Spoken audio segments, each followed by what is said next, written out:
like Joe Rogan, who looked like he was on a path, and he was also conciliatory, and he felt bad, and he took his ass right after the UFC fight. He went right to the White House and sucked Trump's dick. Oh, wait a minute. That's what he did, and they let him under the auspices of approving fast tracking an FDA drug. If first off, and I said this before, if you take any medical advice from a podcaster who's not a doctor, a scientist, or any type of medical professor, whatever happens to you is on you. Greetings, ladies and gentlemen, it's your boy Plantain, and today I'm going to be checking out yet another DL Hughley video. Now, for the past couple of weeks, I've been dropping these DL Hughley videos, and he's been going after the right-wing grifters, the Rogan sphere, Joe Rogan, Andrew Schultz, Charlemagne the God. He's been going after all of these people. And yeah, he's been basically trending online, going viral. Dale Hughley does not like any of these guys. And I'm pretty sure in today's episode, he's going to be talking about the same thing. So I cannot wait to get into this. If it's your first time on this channel, I'd greatly appreciate if you could tap that like button, comment below, subscribe. Don't forget to tap that hype button. And yeah, without further ado, let's go. The more things change, I think the more they stay the same. That's an old adage, but I know I don't know that's ever been more apt than it is right now. Last week we had Tucker Carlson. He said this. But to mock other people's faith is to mock the idea of faith itself. Maybe he didn't put his hand on the Bible because he affirmatively rejects what's inside that book. And what's inside that book are limits on human behavior. So that wasn't, I don't think enough, even for him, obviously not for him, it wasn't enough of mea culpa, because he went even more like this is the apology squared. And this is what he said. I do think it's like a moment to wrestle with our own consciences. We'll be tormented by it for a long time. I will be. And I want to say I'm sorry for misleading people. It was not intentional. That's all I'll say. But anyway. First off, when you lose Canada and Tucker Carlson, which Trump has, I think his approval rating is 33%. So his approval rating is finally lower than the number of felonies he has. Yes. We talk a lot about the people, the podcast bros, and the Megyn Kellys and the Tucker Carlsons and the Candace Owens and Joe and the like, and people who are really integral in getting Trump elected. And a lot of those people did mea culpas. We're gonna talk about Joe Rogan a little later on, but Tucker took it to the extreme and apologized to the electorate. First off, I have no delusions. Tucker is a racist. Tucker has said some incredibly racist things, some incendiary things. I think he is homophobic. I think that he is, an anti-Semite. I think he's all those things. But we said this before, the truth doesn't care who tells it. And I don't know that his motive is sincere. I think that, and I've heard a lot of people allude to this, I think Tucker knows that a 80-year-old demented man who shits in his pants and seems to lose his way might not be the future anymore. Right. He's making a lot of sense. To be honest, you're finding that a lot of people on the right are doing that. Marjorie Taylor Greene, for example, in recent months, she's been distancing herself away from Trump. People like Candace Owens, they're trying to move towards the center now. A lot of people are distancing themselves away from those extreme right-wing politics. And we all know Trump has been saying some crazy things in recent weeks. He basically suggested that he would exterminate the people of Iran. He's been saying a lot of outlandish things, and a lot of people who used to subscribe to the right or who used to consider themselves to be MAGA are now trying to, distance themselves away from Trump. I know a lot of people had reservations with putting the power in Kamala Harris's hands. You know, a lot of people were thinking, oh, she's not a serious politician. She's going to destroy America. She's going to do this. She's going to do that. Based on that idea, a lot of individuals decided to vote for Trump. A lot of black individuals and Hispanics, which is crazy, which is very ironic. I do understand that. Initially, when it was Joe Biden running again, part of me understands, because Joe Biden, he was going through a lot of issues, man. He was falling on the ground. He was saying some outlandish things. So I can kind of understand why certain individuals, certain black individuals decided to vote for Trump. But I mean, clearly now, when you look at things now, it's crazy. A lot of people are suggesting that Trump might be dealing with dementia himself. And of course, months back, he was going in on Joe Biden for that very same thing. So for Trump to be experiencing this same disease is just, the irony is crazy. Dementia is a very serious disease, man. At one point in time, I worked as a carer. I have first-hand knowledge of how awful that disease is. So if dementia really is taking over Trump's mind, hey, that's mad. And seem to lose his way. Might not be the future anymore. I think he knows that the finite reality of having a lame duck president, because Donald Trump has been he's been running for president or for 16 years. Like 1 year he didn't make it, and the other 3 he's been the Republican candidate. So he's been a fixture, and now I think that ship is sailed. And I don't know that it is regret that Tucker but I think that he's done something I haven't seen very many people do, which is take the onus on themselves and say they apologize and to, you know, give to see what they could do to make it right. But his motives, I'm not sure, because you can't be shocked. Like Tucker Carlson said, who knew it would be this bad? 92% of black women, 86% of black men, and 60% of college graduates knew it would be this bad. But other than that, nobody. That is like... Well, does it matter? Does it matter that it took him this long? Because in my head, yes, just like you're saying, he hasn't changed. So yes, why now? What is it that made people like Tucker Carlson say, you know, oh, I'm so sorry, we misled you? Like why now? He made a statement about character, like some people live above their character. You've seen him for 12 years, and he never has. Mm-hmm. He's never elevated. Donald Trump never rises to the moment. He only drags it down. You've never seen him be above the fray, above the moment, to take the higher ground, to be the leader. Like even in times when somebody dies and there's a perfunctory thing a president has to do and pretend like, but he can't even do that.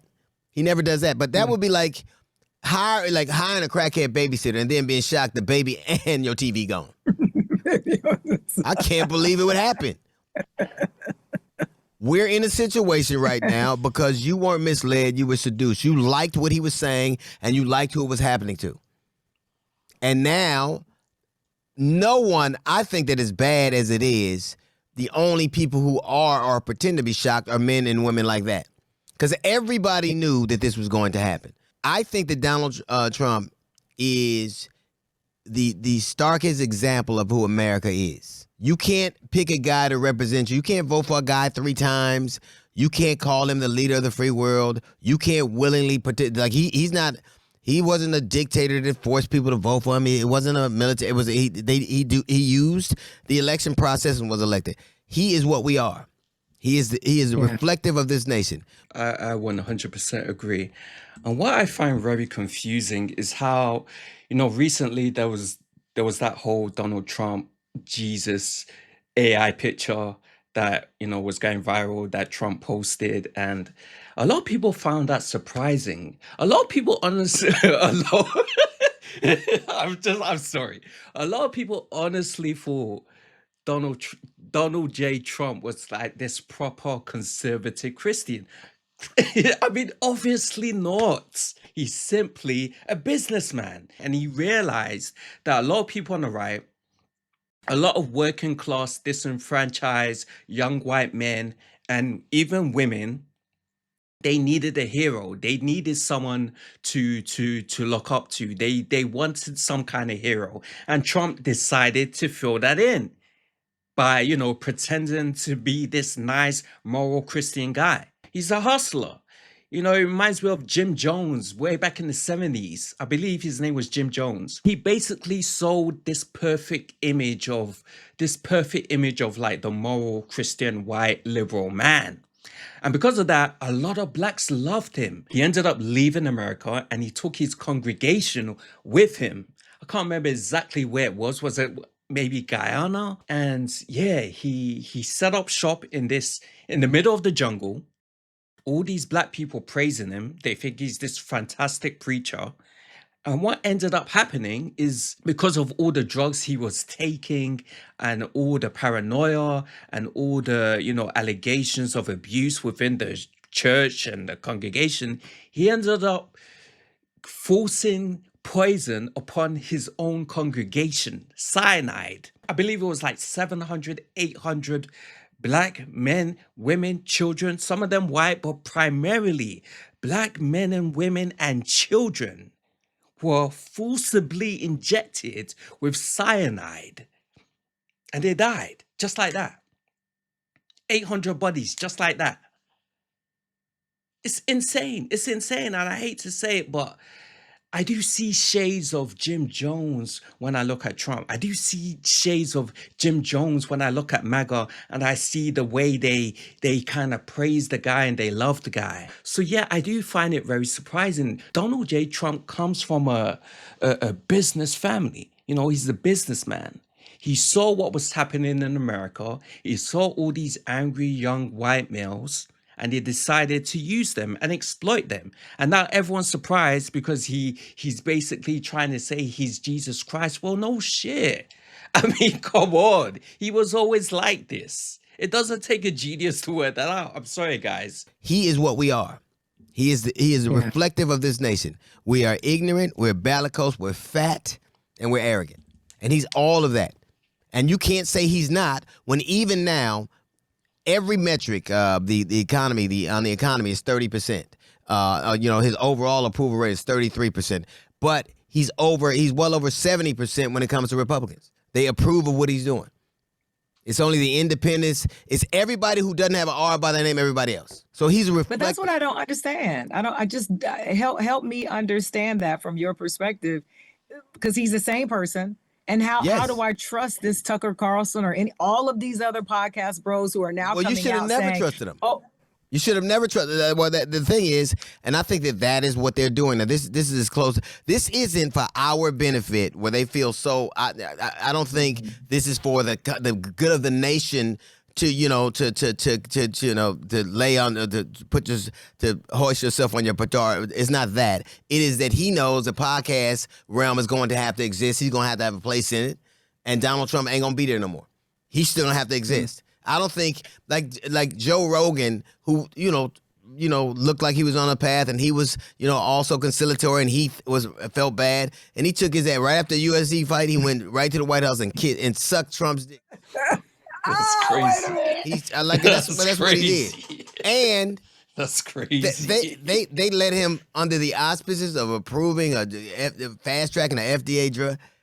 If first off, and I said this before, if you take any medical advice from a podcaster who's not a doctor, a scientist, or any type of medical professional, whatever happens to you is on you. The small print was written for people that's that dumb.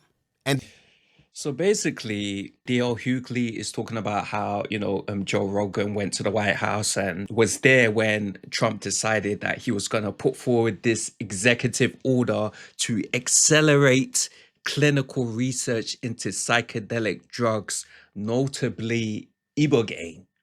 And, if you're into psychedelics or you're into just, research about drugs and whatnot, Ibogaine is well known within that world. Of course, Joe Rogan has always been into drugs. In the past, he's talked about many different psychedelics, DMT, LSD. At one point in time, he was talking about kratom. He's talked about all sorts of drugs over the years.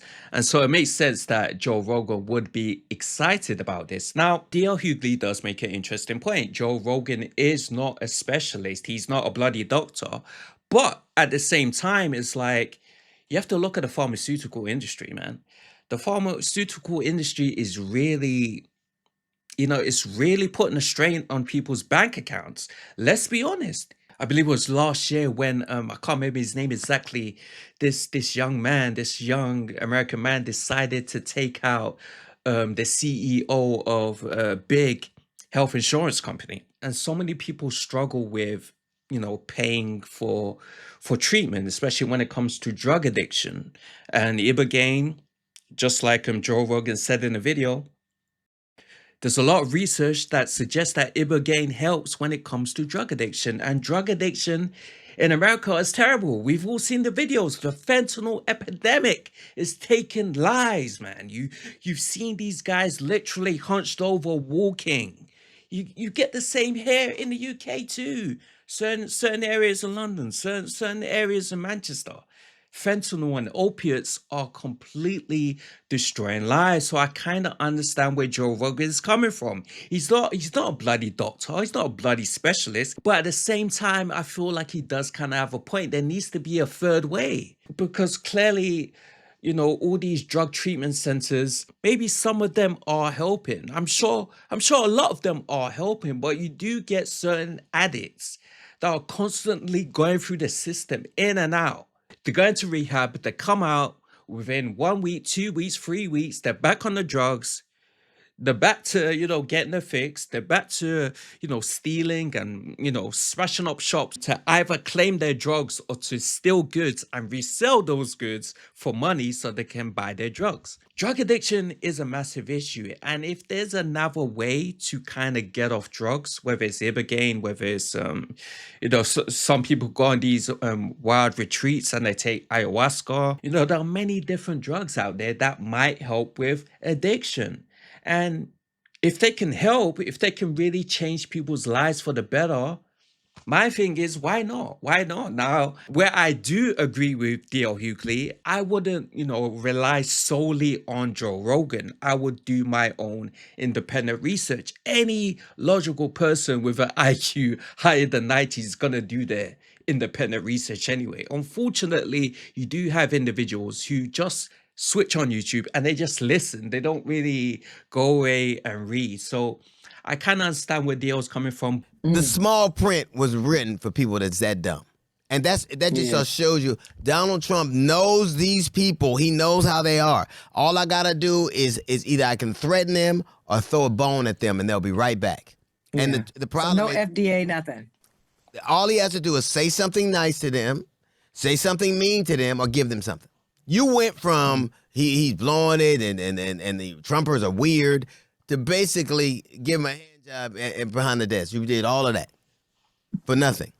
And I think when you look at it, it isn't just that he is bad. And how this is so funny to me. He's a shitty leader who picked a shitty cabinet, and that guy wants to pick other people's leaders. That guy, the guy who Kash Patel. First off, him and Pete Hesmith are, and I have a drink. I love drinking. I have me a martini or two. But I'm not in charge of the world, and I'm not in charge of the mightiest military in the world, or the greatest law enforcement agency in the world. I'm not in charge of that. But those men are. And Kash Patel, let me tell you something. You can't be cross-eyed and a drunk. You got to pick a struggle, nigga. You can't be all of it. It's hard enough for you to see justice anyway. Even if he wasn't drinking with his crossed-ass eyes, it'd be hard to follow that officer's finger, so it's crazy. It's interesting him suing The Atlantic yes. for slander about him and his drinking when we saw him. I mean, I don't know if that means he drinks all the time, but I think there's evidence out there that perhaps. What he said is, I never drank at the job. And we see you getting fucked up in front of the hockey team. But what he's trying to do is what Trump does. What Trump does is try to scare people and hopes they run off. They're not going to do that anymore because Trump has proven that you can't just pay people off. And both of them are drunk. Damn, this ain't an administrative cabinet. This is a liquor cabinet. This is a liquor cabinet. This is the only administration that's been sponsored by Bevmo. Yo, D.L. Hughley is a genius, man. I rate D.L. Hughley. He's such a great comedian, and the way he's able to blend politics with humor, it's just, it's fantastic, man. He's really good at what he does.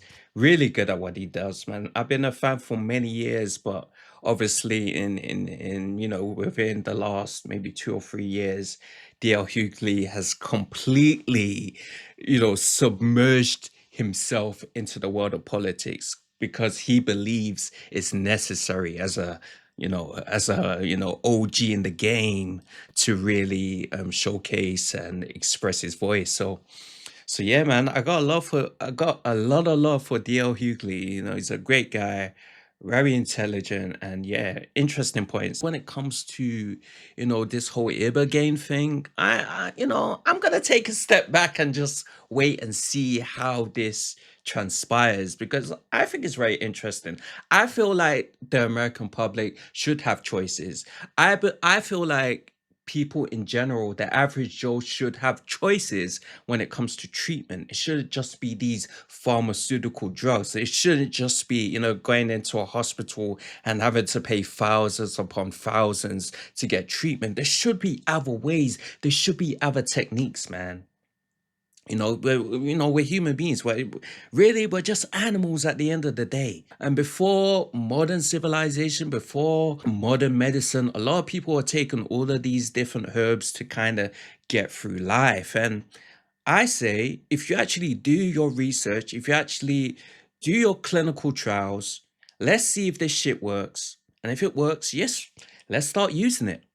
I'm not saying go out there and start injecting random stuff into you. That would be stupid. But I believe we should think outside the box, especially when it comes to medicine, because like I said, the pharmaceutical industry is really putting a massive strain on people's bank accounts.